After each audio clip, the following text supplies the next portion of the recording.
Welcome to my channel leisure line. ఇప్పుడు చూస్తున్నారు కదా, చాలాసార్లు ఫెయిల్ అయిన తర్వాత ఇప్పుడే నేను కొత్తిమీరని జర్మినేట్ చేయటంలో సక్సెస్ సాధించాను అనమాట. మామూలుగా అయితే ఎప్పుడు పెట్టినా కూడా యూట్యూబ్లో చాలామంది పెడుతున్నారు అవి స్ప్లిట్ చేసి ధనియాలని పెట్టాలని.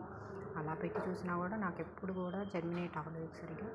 ఈసారి ఏమైందంటే, నేను అనుకోవటం ఈ మట్టి సాయిల్ అనేది లూజ్గా ఉండాలి, ఇసుక కోకోపీట్ మాత్రమే పెట్టి నేను సీడ్స్ అయితే వేశాను. అవి చక్కగా జర్మినేట్ అయినాయి.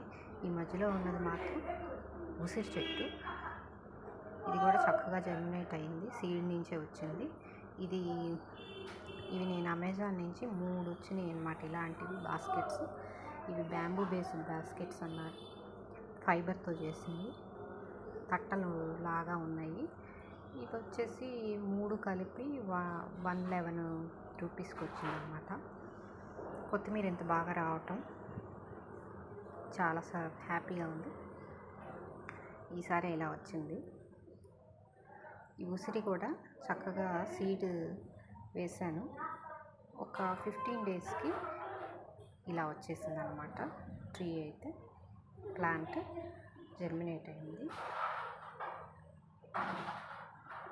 ఓకే, మీరు కూడా ట్రై చేయండి. ఉసిరి చెట్టు ఇంట్లో ఉండటం మంచిది అంటారు కదా. సీడ్ని లోపల ఉన్న సీడ్స్ తీయటం అన్నీ చాలామంది వీడియోస్ చూసే ఉంటారు. నేను కూడా అలాగే తీసి సీడ్ని నాటాను అనమాట దీంట్లో.